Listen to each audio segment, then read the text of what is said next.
She swore love was nothing but pain, until one unexpected man sat across from her and spoke words that shook the walls around her heart.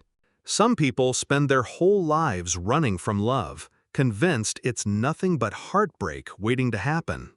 She was one of them, guarded, distant, and unwilling to believe in something she thought would only hurt her. But one evening, a simple conversation with a stranger changed everything. His words didn't ask her to love, they challenged her to feel. The cafe was quiet that evening, a soft glow from the hanging lights casting shadows across the polished wooden tables. She sat alone near the window, her fingers tracing the rim of her coffee cup, her thoughts lost in the same place they always drifted. To her, love was nothing more than a trap. She had seen too many hearts broken, too many promises shattered, and she had long decided it wasn't worth the risk. Every time someone approached her with sweet words or romantic gestures, she shut the door before it could even open. And so when he sat down across from her, tall, calm, and unshaken by her icy expression, she repeated the line she'd said 100 times before, "I'm not looking for love." He didn't flinch. Most people would have taken it as rejection and walked away. But instead, he leaned back in his chair, his deep brown eyes steady, almost as though he could see through the walls she had built. A small smile touched his lips. "Then stop looking," he said softly, his voice carrying a weight she wasn't expecting. "And just feel this." For the first time in years, she couldn't fire back a quick retort. Something in his tone unsettled her. It wasn't forceful, it wasn't demanding, it was real. He wasn't asking her to give him a chance, he wasn't trying to convince her with flattery. He was telling her to let go, to stop controlling, stop expecting, and just allow herself to feel. She wanted to scoff, to laugh it off as another smooth line from another man who thought he could break her. But the silence between them pulled her in deeper.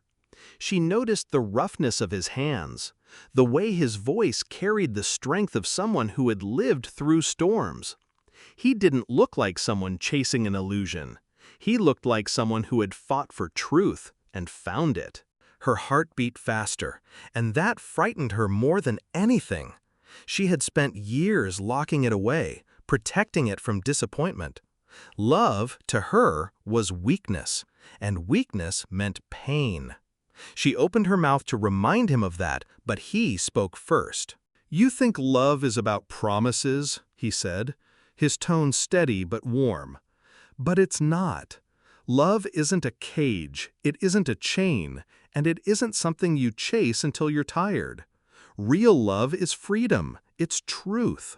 You don't find it by looking, you find it by living, by being yourself, by standing in the open and letting someone see you, really see you." She blinked, caught off guard by how raw his words felt. They weren't rehearsed, they weren't polished, they came from somewhere deeper. Her chest tightened, not with pain, but with recognition. It was as though he had spoken the very thing she had been afraid to admit.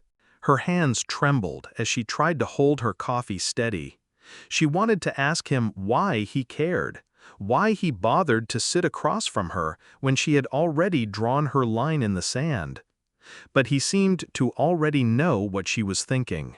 "Because," he said gently, "you're alive, but you're not living. You've built walls so tall that even sunlight struggles to get in. You call it strength, but it's fear. And love, real love, doesn't destroy you, it heals you." The room felt suddenly smaller, the world quieter. She realized her chest was rising and falling faster, as though every word had pressed against the armor she wore. No one had ever dared to tell her the truth, not like this. Most people tried to impress her, to persuade her. But he wasn't asking anything of her. He was giving her something instead, the truth she had been running from. For the first time, she didn't know what to say. She lowered her eyes, and for a long moment she just sat there, feeling the weight of her own silence. Maybe she wasn't ready to fall into love that night. But in that moment, she understood something she had never let herself believe before. Love wasn't a trap. It was a mirror. And sometimes it took one person, one unexpected voice, to make you finally see yourself.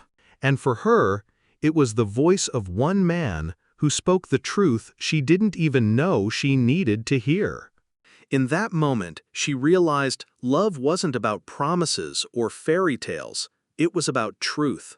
Not the kind you chase, but the kind that finds you when you least expect it.